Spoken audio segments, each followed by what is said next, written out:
Hi Virgo, this is your horoscope for March 2018. Thanks for joining me. It's really nice to be with you today. Now, from the 1st of March until the 22nd of March, we've got Uranus, the planet of energy and drive and eccentricity, forming a trine. So it's 120 degrees away from Mars, which is the male principle, again, of drive and what you want and what you want to pursue. And that's in your 4th house of family. So the first 3 weeks of March for you are all about how can I improve the structures in my life, what I've already got, so work, family, my roots, where I live, my environment, and how can I move that forward in a way that actually pleases me and serves me, and how can I perfect these things. On the 2nd of March, we've got a full moon in your sign of Virgo. I've made a separate video on this to go into a lot more detail, so have a look at that. But the full moon affects you specifically because it's in your sign and it's in your 1st house, and it's about letting go of things that no longer work for you. And it really meshes very well with that Uranus-Mars trine, because it's all about what is it in my life and within the structures of my existing life that doesn't really serve me. So let's say you have a lot of money but very little freedom. You'll be able to naturally find a way to let go of some of those things that occupy your time needlessly and to enjoy your money a little bit more. Or if it's the opposite, if you have very little money but a lot of freedom, you'll be able to find ways of letting go of some of that spare time by replacing it with, I don't know, additional work or extra things that you can take on, which improve your financial situation and create more balance and make you feel like you have a more calm and healthy daily routine. On the 7th of March, your ruler Mercury goes into Aries, and it goes into your 8th house of institutions and work and again, your roots and the structures of your life.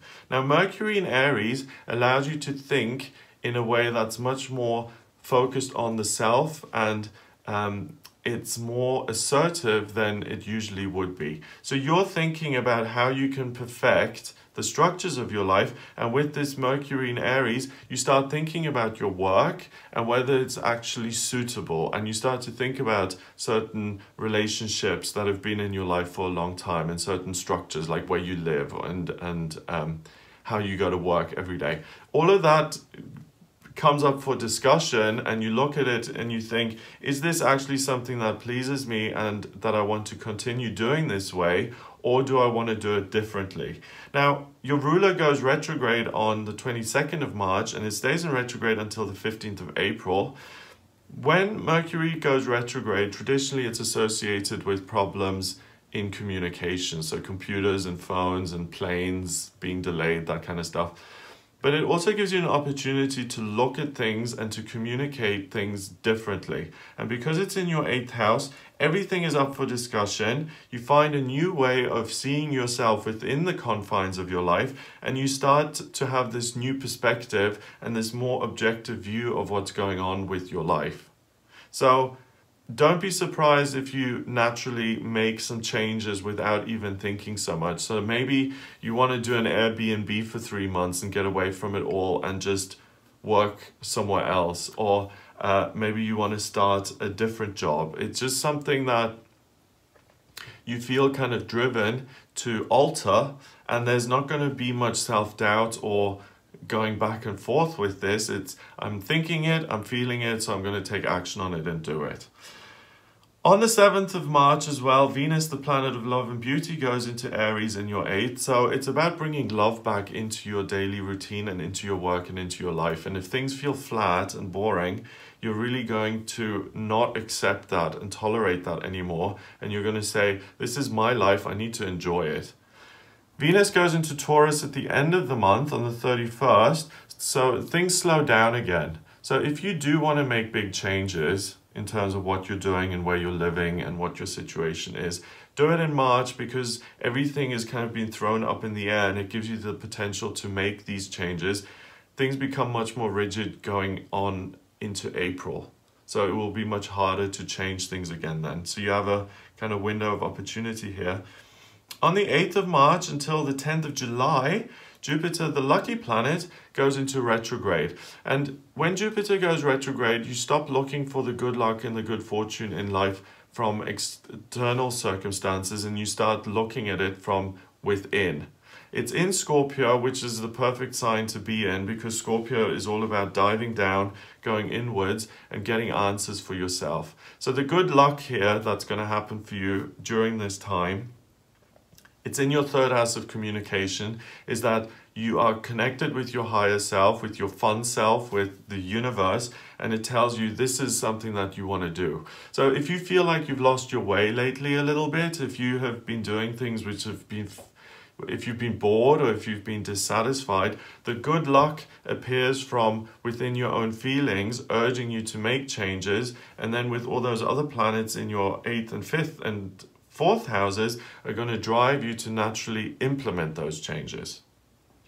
On the 18th of March, Mars leaves your 4th house and it goes into your 5th house of romantic relationships, and it joins Saturn and Pluto in Capricorn.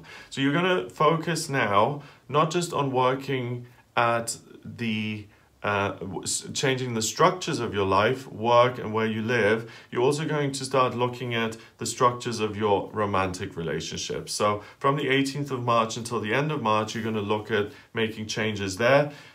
Do I want to be in a relationship? If I'm single, do I want to, go out and meet people? If I'm in a relationship, do I want to make it work in a different way? Again, Jupiter being in retrograde in Scorpio in your 3rd house is going to give you these natural intuitive messages which will tell you this is what I want.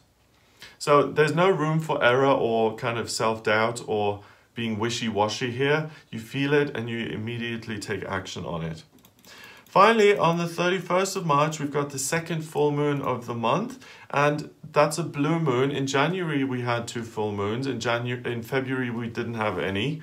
Here in March, we have 2 full moons again. And when you have 2 full moons in a month, it's a high energy month. So a lot is going on, a lot is moving. So February may have felt quite dull for you. March certainly isn't going to feel dull. This full moon is in Libra in your 2nd house. So it's about making new connections, forming new relationships in work and also in your romantic life. So make sure you get yourself out there, and a lot more people are going to be present in your life and you'll have a lot more going on.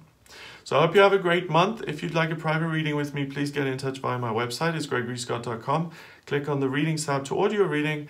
Please remember to subscribe to this YouTube channel, and I'll speak to you next month.